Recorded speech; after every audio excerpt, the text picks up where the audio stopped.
Nə axtar məni də nə soraq elə, məni öz qəlbinə qonaq elə. Mən daha o sadəlöv insan deyiləm, özümü kökündən dəyişdim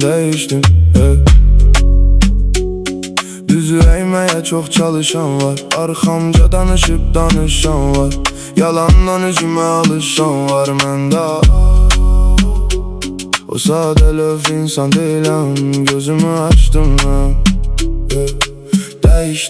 Dəyişdim, nə axtar məni də nə soraq elə, məni öz qəlbinə qonaq elə. Mən daha o sadəlöv insan deyiləm, özümü kökündən dəyişdim Dəyişdim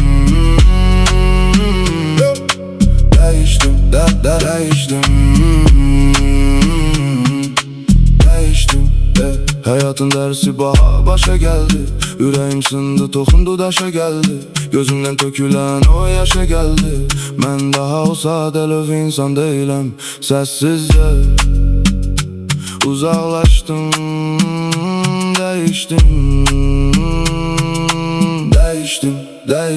Nə axtar məni də nə soraq elə, məni öz qəlbinə qonaq elə. Mən daha o sadəlöv insan deyiləm, özümü kökündən dəyişdim Dəyişdim